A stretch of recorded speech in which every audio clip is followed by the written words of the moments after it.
प्रवाशांना दर्जेदार सुविधा देण्याबरोबरच कर्मचाऱ्यांना देखील आर्थिकदृष्ट्या सक्षम करणाऱ्या एसटीला देशातील क्रमांक 1ची परिवहन संस्था निर्माण करणं हेच ध्येय असेल असं प्रतिपादन परिवहन मंत्री आणि एसटी मंडळाचे अध्यक्ष प्रताप सरनाईक यांनी केले।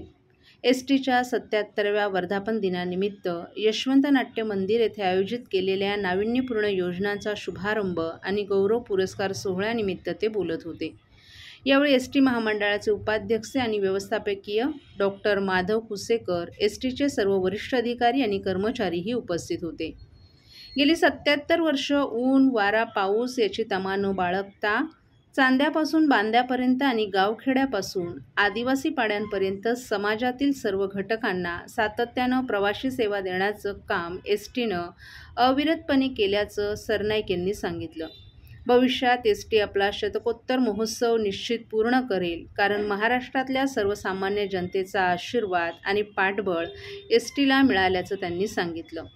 75 वर्षांपेक्षा जास्त काळ टिकून राहिलेल्या खूप कमी संस्था देशात अस्तित्वात आहेत, अर्थात एसटी महामंडळ त्यापैकीच एक आहे। आज 77 वर्षांनंतर देखील महाराष्ट्राच्या सामाजिक जीवनातील एसटीचं महत्त्व यत्किंचितही कमी झालं नाही।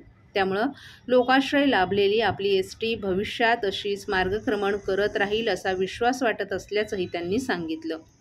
भविष्यात दळणवळण क्षेत्रात होणारे संभाव्य बदल लक्षात घेता प्रवाशांना अधिक सुरक्षित आणि स्वच्छ अशी स्मार्ट एसटी उपलब्ध करून देण्याचा आपला मानस असल्याचं प्रतिपादनही त्यांनी यावेळी केलं। यावेळी बस फॉर अस या एसटीप्रेमी संस्थेनं तयार केलेल्या 77 वर्षातील एसटीचा प्रवास चित्रमयरित्या दाखवण्यात आला। एसटीच्या वाहननामा हे कॉफी टेबल पुस्तक मान्यवरांच्या हस्ते प्रकाशित करण्यात आलं। यावेळी एसटीतील सर्वोत्कृष्ट अधिकाऱ्यांचा अध्यक्ष सुवर्ण पदक देऊन गौरव करण्यात आला। यामध्ये धुळे नंदुरबार विभागाचे विभाग नियंत्रक विजय गीते, साक्री आगाराचे आगार व्यवस्थापक सुनील महाले, धुळे नंदुरबार विभागाचे यंत्र अभियंता पंकज महाजन, जालना विभागाचे यंत्र अभियंता सुरेंद्र तांदळे आणि सिंधुदुर्ग विभागाचे स्थापत्य अभियंता अक्षय केंकरे यांचा मंत्री सरनाईक यांच्या हस्ते सुवर्ण पदक आणि प्रशस्ती पत्रक देऊन गौरव करण्यात आला।